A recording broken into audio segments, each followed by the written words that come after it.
press. First sale results. Prineville, Oregon sale 2024. Before I go over my numbers and the sale results, I want to take a few minutes to update you guys on a few things.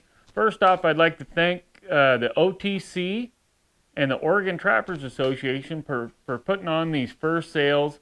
They got a handful of them they do every year in Oregon. Go to their website. You'll find out that information. It's otc.com, I believe, or otcfirstsales.com. Just Google it. You'll find it. First off, there's the Nichols family that's heavily involved in that. I'd like to thank them for always doing that. The ones that I know of are Don, Doug, and Don Jr., all Nichols. Thanks to those guys. We've got some other people, lots of people that help put on this sale. A handful of them that I know are Jim Soares. He's part of the Oregon Trappers Association, I believe vice president. Andrew DeHart, I met him down there. He's heavily involved in OTA. Jeff Kamini's down at the Prineville sale every year. And thanks, Jeff, for always being there. There's a couple of gals in the office. Jan and Lorene, I don't know them, but they are the ones in there keeping everything running smooth with all the computer stuff. So thanks to you gals. Jeremy Watson, for everybody that doesn't know, Jeremy Watson's heavily involved in the Oregon Trappers Association. He actually got an award for the Trapper of the Year from the National Trappers Association for like the West Coast region. So thanks, Jeremy. He's always out there advocating for trappers, whether it's in Salem at our state level or local level. He's heavily involved. I know that there's lots of guys and gals that are involved in these sales that I don't know and I didn't mention, but thank you to them also. You guys give us a opportunity or an outlet to sell our fur, because otherwise we're kind of at the mercy of a single fur buyer trying to go hit them up. Another group of people I'd like to thank is the fur buyers, because a lot of them come from out of state, out of the area, and they come over to these sales. So thank you to those guys. A big thank you to Justin. He's a fur buyer down there, and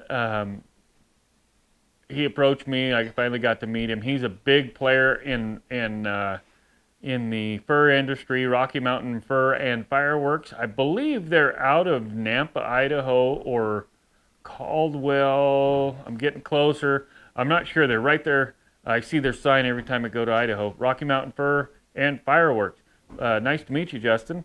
Guys, gals, trappers, whatever you want to be called, get out there and support your state Trappers Association. That is a huge deal. There's lots of people doing lots of stuff for us, and they need financial support. So and your dues, your memberships, that's where they get their money. Don't hesitate to join up and maybe get in there and volunteer and help support those organizations. Another thing is I'd like to thank John Ekman from Wyoming State Trappers Association.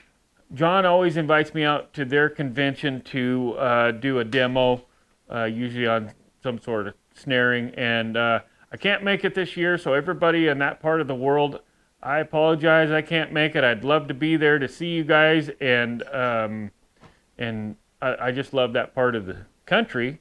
Another thing I'm going to mention is I got all these tan coyotes. I made mention of it last year in a video that I was going to send them off. I sent them to Moyles, Mink, and Tannery, and they did an outstanding job, extremely happy. I know a lot of people send their stuff there.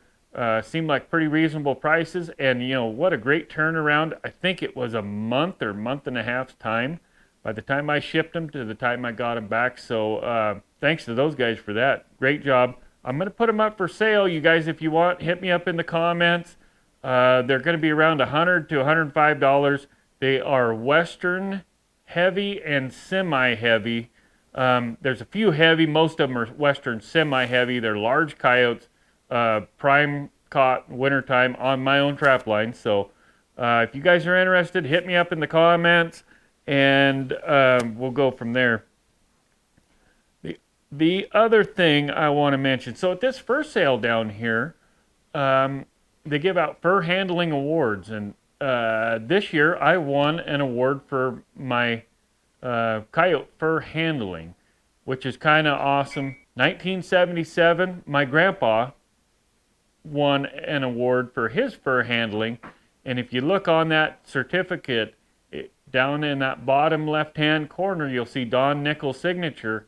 That's how long, and Don's been involved in it before then, but that, I mean, at least that far back from 1977. So it's cool. I've got Doug Nichols' signature on mine, Don Nichols on my grandpa's. Grampy, that's what we called him, the old mountain man. So very cool. Along with that, kind of piggybacking on that, is last year's video I mentioned that I would have Troy Waite come in and help us do a bobcat fur handling video. We didn't get that made yet. He's extremely willing. He wants to be able to pass on his information. But interesting enough to know, he won the fur handling award for Eastern Oregon Bobcats this year, which is outstanding. He does a great job. On top of that, I know he had an excellent average on his Bobcats. Not my business to tell you what his average was, but it was good.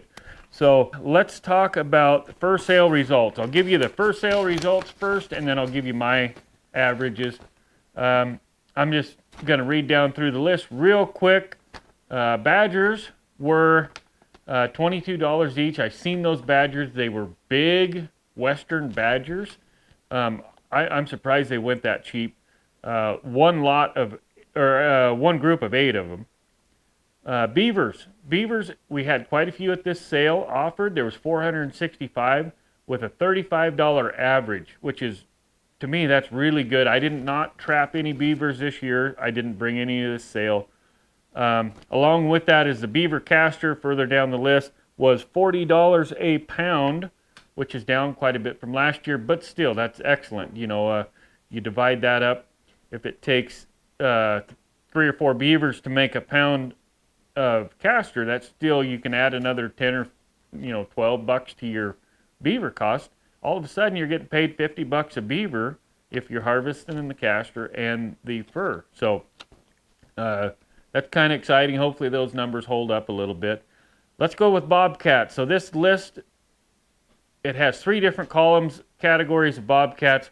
One was out-of-state bobcats, which is the first one. 56 offered, $214 average.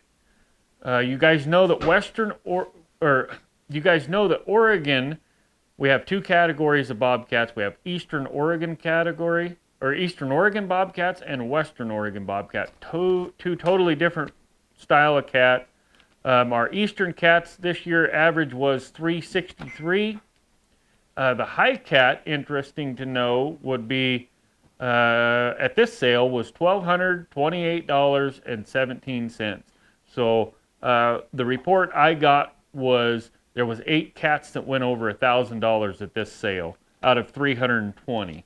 So there was quite a few, like 60 or 80, that went over $500 a piece. So we got Western bobcats, different quality, $95 average. That's still pretty good. Coyote, 198 offered, $27 a piece, or 28 if you want to call it that. Deer antlers, $11 a pound. Elk antlers, $13 a pound, $13.86. Cross fox, 53. There was only one of those. Gray fox, there was only 3 of those, averaged out to 22. The young gal that brought those also won a fur handling award on those 3 gray fox. So red fox were $10 each, 14 offered. Somebody brought in some marten, and they were, I'm not sure if they were in-state or out-of-state. I don't know. There's not a whole lot of marten trap. There is some available in Oregon, but I'm not sure if these were in-state, out-of-state. But $45 a piece, average. Mink were $9 average. I did check out those mink, and they were just completely average-sized males. Nothing too extraordinary, nothing too bad. But anyways, muskrats, $3.60 on average. And nutria, we have on the western part of Oregon, we have nutria rats, not in the eastern Oregon, but they went for $2.29 average. River otters, there was quite a few river otters, and they did a good job. All of them looked nice to me. $61 average. Porcupine guard hair, $34.48 an ounce. Possum, $3.77. Raccoon were $4.06, but there was only 20 raccoons. Skunks were pretty cool, $14.68 for 24 of them. And so that's always a good option for guys that are wanting to get started trapping. Get out there and trap some raccoons, skunks, muskrats, those type of animals, because they're easy to catch. Usually they're plentiful, and you can make a few bucks on them. Anyway, let's get on to my sale prices. Weren't that great, weren't that bad. My high cat was, Eastern Oregon high cat for me was $516. I had 3 more that were borderline, just barely below 500.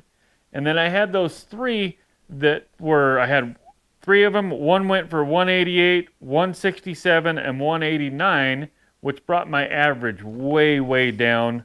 Otherwise, it would have been real close to that sale average. It would have been actually like 475 average, which is pretty good. There was some of my buddies that got well over $1,000 for their cats. Same area, they just ended up getting good prices. One guy that I know well, he had 5 different bobcats that averaged over $1,100 per cat. So cat prices, you got the right cat, they're really valuable right now. Okay, let's go on to my coyote prices. My average price per coyote was $29 and some change.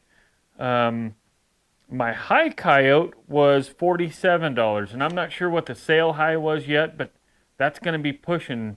That may be the sale high. Coyote was one of mine for $47. I sold one for $47, one for $46, and then, like I said, my average was $29 and some change. Jack took one muskrat, and he skinned it, fleshed it, and stretched it all on his own.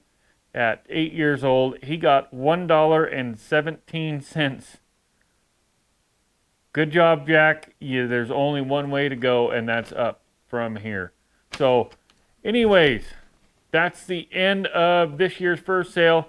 My numbers, I do have a couple river otters and another handful of coyotes I'm going to send to a different sale just because they weren't dry by the time I was going to this one. So, that's about it. Thanks for watching. Keep your eyes out. I got all sorts of videos up and coming. So, catch you on the flip side.